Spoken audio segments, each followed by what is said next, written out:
ভাবো, তুমি তোমার বন্ধুদের সাথে একটা ডিনার পার্টিতে রয়েছো, আর ঠিক সেই মুহূর্তেই একটা অদ্ভুত জিনিস ঘটে।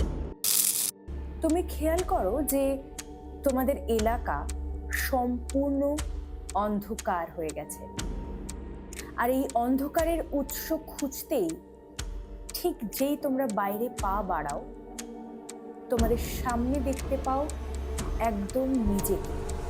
প্রতিচ্ছবি নয়, সম্পূর্ণ জল জ্যান্ত রক্ত মাংসের আর একটা তুমি।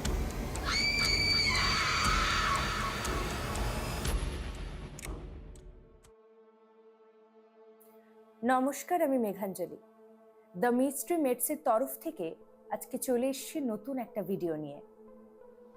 আজকে আমি আপনাদের জন্য একদম মাইন্ড বেন্ডিং একটা সাই-ফাই থ্রিলার সিনেমার এক্সপ্লানেশন নিয়ে এসেছি, যেটা আপনাদের মস্তিষ্কের প্রতিটা কোষকে নাড়িয়ে দেবে। তো চলুন একদম দেরি না করে আমরা এগিয়ে যাই এক্সপ্লানেশনের দিকে এই শ্বাসরুদ্ধকর সিনেমার, অবশ্যই সেটা দৃশ্য অনুযায়ী।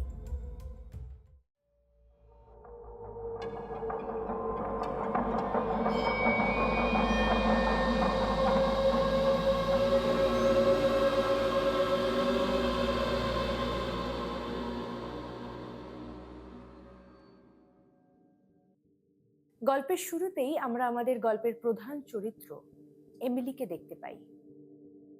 সে তার বয়ফ্রেন্ড কেভিনের সাথে একটি ডিনার পার্টিতে যাওয়ার জন্য প্রস্তুতি নিচ্ছিল। সেই মতোই তারা বেরিয়ে পড়ে রাস্তায়। এমিলি লক্ষ্য করে তার ফোনের স্ক্রিন সম্পূর্ণভাবে ক্র্যাকড। হঠাৎ করেই ঘটনাটি তাদের কাছে আশ্চর্য লাগলেও কোনোভাবেই এটিকে আমল না দিয়ে তারা তাদের গন্তব্যে পৌঁছায়, অর্থাৎ তাদেরই বন্ধু লি এবং মাইকের বাড়িতে, যেখানে তাদের ডিনার পার্টির প্রস্তুতি চলছিল জোর কদমে। মাইক এবং লির বাড়িতে কেভিন এবং এমিলি ছাড়াও তাদের আরো 4 বন্ধু উপস্থিত ছিল: হিউ, বেথ, আমির এবং কেভিনের এক্স গার্লফ্রেন্ড লরি।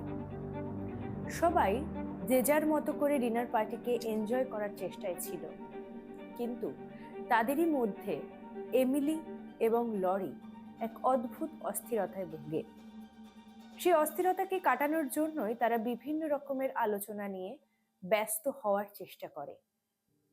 আর এই আলোচনার মধ্যেই হঠাৎ তাদের আলোচ্য বিষয় হয়ে ওঠে ধূমকেতু।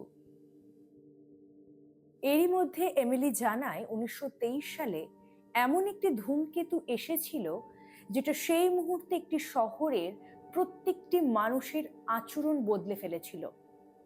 যেখানকার মানুষজন তারা তাদের নিজস্ব পরিচয়, পরিচিতি, পরিজন সমস্ত কিছু ভুলেই গিয়েছিল।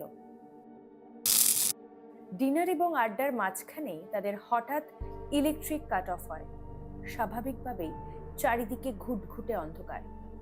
এই অন্ধকার কাটাতেই তারা তাদের ফোন বার করে, কিন্তু তারা লক্ষ্য করে ঠিক এমিলির মতোই তাদের প্রত্যেকটি ফোন কোনো কারণ ছাড়াই হঠাৎই ক্র্যাকড হয়ে যায়।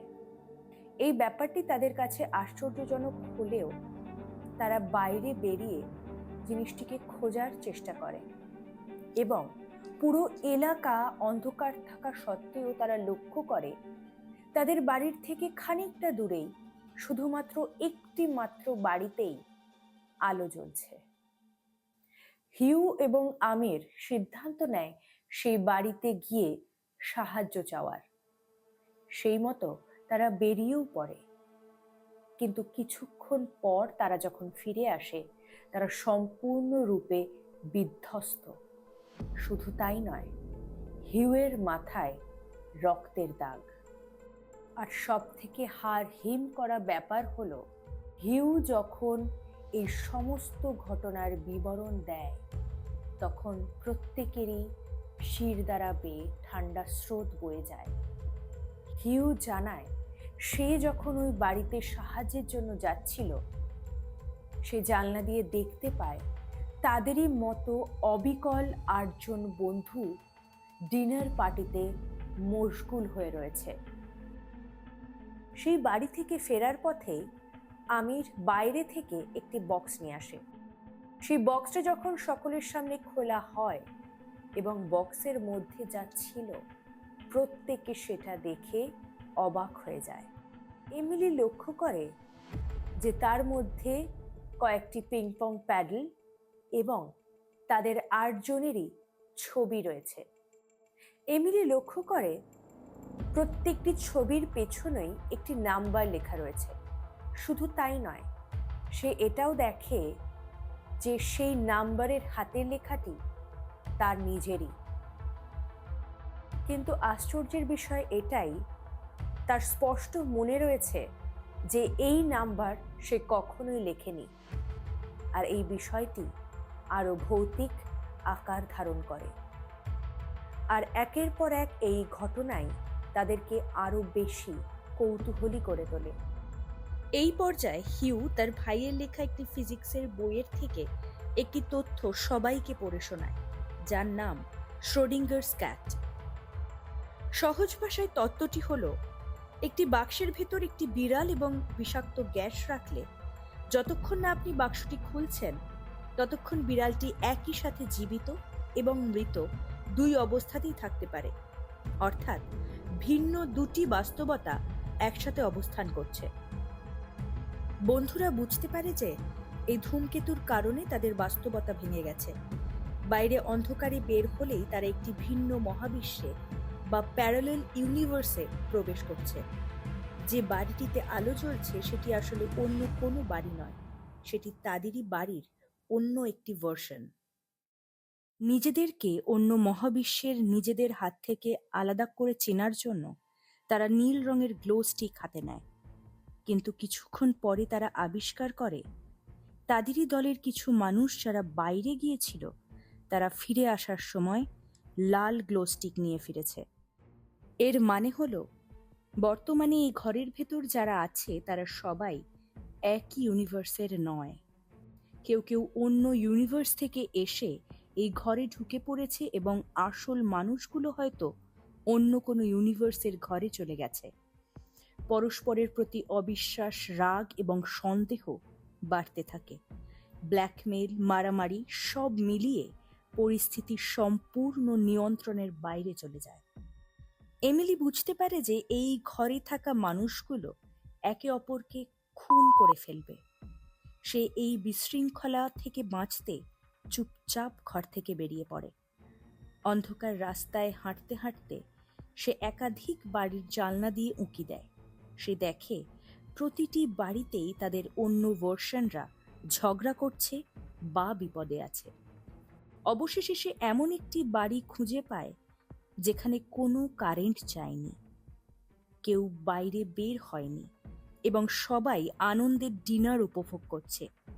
এটি ছিল একটি পারফেক্ট বাস্তবতা।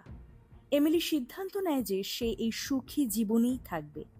সে চুপি সারে ওই বাড়ির এমিলিকে বাইরে ডেকে আনে এবং তাকে আক্রমণ করে কোনো প্রকার অজ্ঞান করে একটি গাড়ির ডিকিতে লুকিয়ে রাখে। এরপর সে নিজে গিয়ে সেই পারফেক্ট জীবনের নিজের জায়গা দখল করে।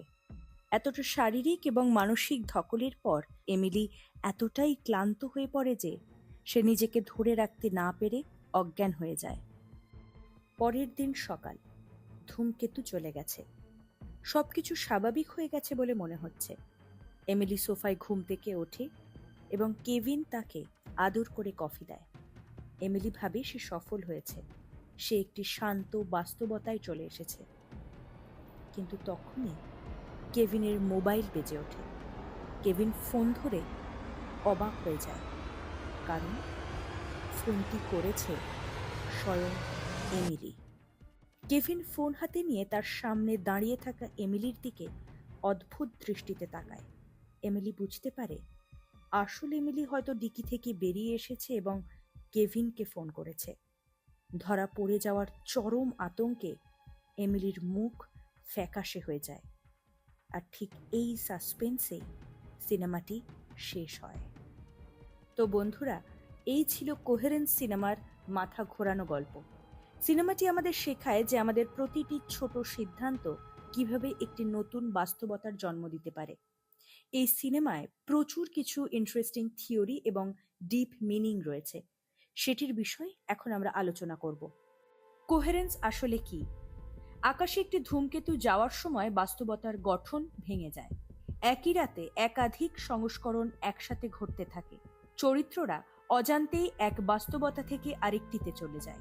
এর গভীর অর্থ হল প্রতিটি সিদ্ধান্ত নতুন একটি বাস্তবতা তৈরি করে। মানে এই পৃথিবীতে তোমার অসংখ্য সংস্করণ থাকতে পারে। মূল চরিত্র এমিলির ভেতরের দ্বন্দ্বই ছিল আসল ট্রিগার। সে আগে একজন সফল নৃত্যশিল্পী ছিল, কেরিয়ার ছেড়ে দিয়েছে, নিজের সম্পর্ক নিয়েও অনিরাপদ। যখন সে দেখে অন্য কোনো বাস্তবতায় তার জীবন আরো ভালো হতে পারে, তখন সে কি করে? সে চেষ্টা করে ভালো একটা বাস্তবতায় ঢুকে পড়তে। এর গভীর অর্থ হলো এই সিনেমায় দেখায় মানুষ নিজের জীবন নিয়ে একেবারেই সন্তুষ্ট নয়। সবসময়ই ভাবে যদি অন্য রকম সিদ্ধান্ত নিতাম। কিন্তু প্রশ্ন হলো, তুমি কি সত্যি অন্য কারো জীবন চুরি করে সুখী হতে পারবে? সিনেমার মাঝামাঝি থেকে আমরা বুঝতে পারি একই মানুষের একাধিক সংস্করণ ঘুরে বেড়াচ্ছে। কেউ জানে না কে আসল। এটা শুধু সাইফাই না, এটা দর্শন। অর্থাৎ আমি কে, আমার সিদ্ধান্ত, আমার স্মৃতি, এগুলো কি আমাকেই সংজ্ঞায়িত করে? যদি তোমার আর একটা ভার্সন তোমার থেকেও ভালো হয়, তাহলেও কি তুমি এখনো একইভাবে গুরুত্বপূর্ণ? তো এই ছিল আজকে আমাদের কোহেরেন্স সিনেমার এক্সপ্লানেশন, তার সাথে ইন্টারেস্টিং থিওরি এবং ডিপ মিনিং। যদি তোমাদের ভিডিওটি ভালো লাগে তাহলে অবশ্যই ভিডিওর নিচে একটি লাইক করে দেবে এবং চ্যানেলটি সাবস্ক্রাইব করতে ভুলো না যদি তোমরা এরকমই সিনেমার এক্সপ্লানেশন, তার সাথে ইন্টারেস্টিং থিওরি এবং ডিপ মিনিং পেতে চাও। তোমাদের যদি সাজেশনে কোনো এরকম সিনেমা থাকে তাহলে অবশ্যই কিন্তু কমেন্টের মাধ্যমে জানাবে। আর হ্যাঁ, আর একটা বিষয়, যদি তোমরা এই সিনেমাটা দেখার পরে আরও নতুন কিছু তথ্য জানতে পারো বা ইন্টারেস্টিং ফ্যাক্ট আবিষ্কার করতে পারো, সেটাও কিন্তু আমাদের কমেন্টে নির্দ্বিধায় জানাতে পারো। তো দেখা হচ্ছে খুব শিগগিরই নেক্সট ভিডিওতে। সবাই ভালো থেকো।